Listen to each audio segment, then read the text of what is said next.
क्या बोला है, लिखो लिखो।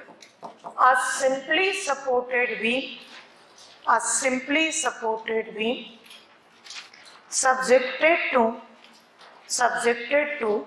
UDL, subjected to UDL throughout a simply supported beam, subjected to UDL throughout the span, UDL throughout the span, bracket में लिखो W kilo newton per metre run, W kilo newton per metre run. ठीक, आगे लिखो it is also subjected to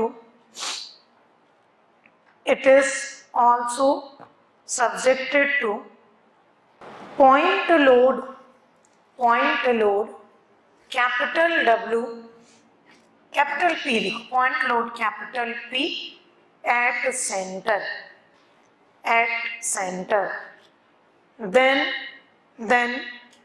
what will be maximum bending moment at center, what will be maximum bending moment at center। सबसे पहले मेरे को इस theory question का diagram बना के दिखाओ, बनाओ डायग्राम, बनाओ। क्या बोला है, सिंपली सपोर्टेड बीम, मैं बीम बना लूं, इसमें कौन सा लोड लगा है, यूडीएल थ्रू, यूडीएल लगा लिया, क्या इंटेंसिटी है, W kilo newton per metre, span L है, समझ जाओ आप स्पैन कितना है, L।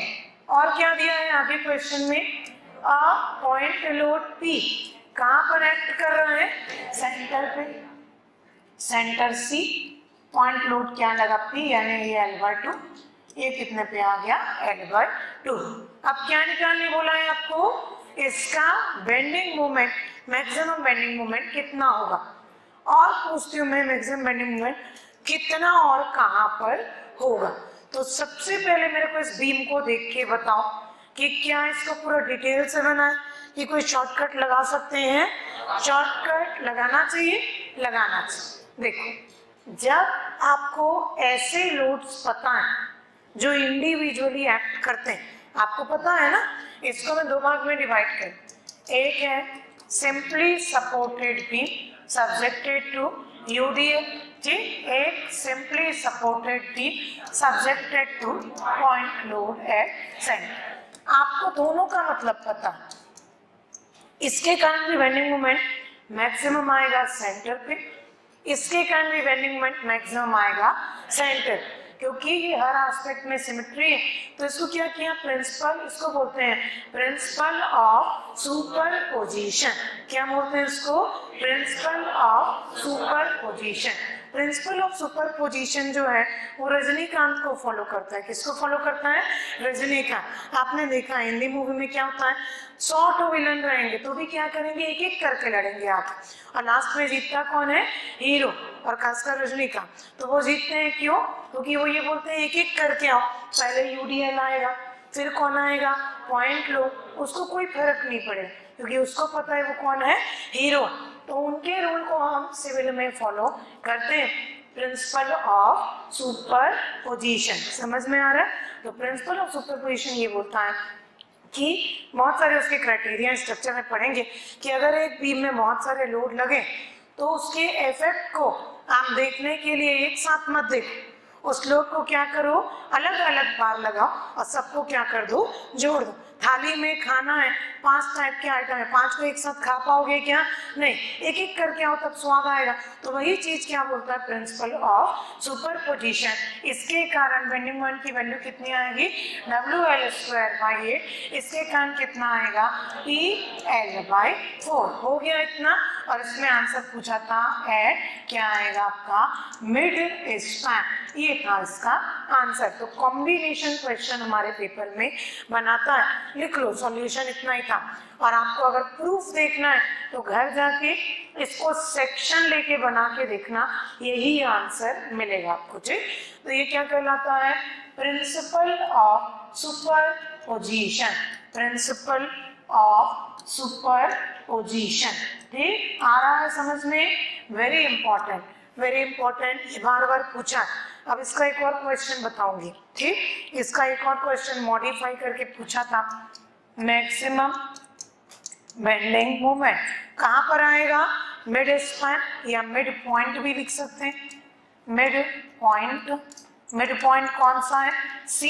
ठीक, कितना आ रहा है आपका? WL²/8 and PL/4। सिंपल है ये क्वेश्चन, कोई काम जाम नहीं, सिर्फ क्या किया मैंने देखा। अब क्या होता है कि ऐसे डायग्राम जब बना के देता है एग्जामिनर तो डर लगता है पेपर में, नहीं हड़बड़ाना, आप उसको ब्रेक करना जैसा मैंने यहाँ पर ब्रेक किया। ठीक है, चलिए।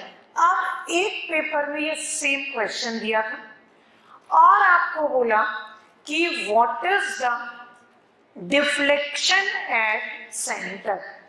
क्या बोला आपको क्वेश्चन में? What is the deflection at centre. अब मेरे को ये बताओ, डिफ्लेक्शन, आपको दोनों का डिफ्लेक्शन पता है कितना होता है? यूडीएल वाला deflection 5 divided by 384 WL4 divided by EL, ये कितना होता है? PL3 divided by 48 EL। तो ये किसकी वैल्यू हो गई? डिफ्लेक्शन की। खत्म, इससे ये क्वेश्चन बना दिया। स्लोप नहीं पूछे क्योंकि स्लोप जो है वो सपोर्ट्स पे आएंगे। ठीक, उसका इफेक्ट कंबाइंड फॉर्म में चेंज हो सकता है, तो स्लोप के पूछने के चांसेस कम है। ये है आपका maximum deflection at centre, at centre. ठीक है, हो गया, सिंपल सा क्वेश्चन था, कुछ नहीं करना था। ठीक, कर लो नोट, इतने को कर लो। एक है, हमने बेंडिंग मोमेंट की वैल्यू निकाला और देखो क्या करता है एग्जामिनर, वैल्यू लिखेगा साथ साथ में लिखेगा eight support, at mid point. तो आपका बेंडिंग मोमेंट मैक्सिमम कहाँ पर है? मिड पॉइंट पे। ठीक, तो ये मिड पॉइंट पे आएगा। डिफ्लेक्शन मैक्सिमम कहाँ पर है? सेंटर पे।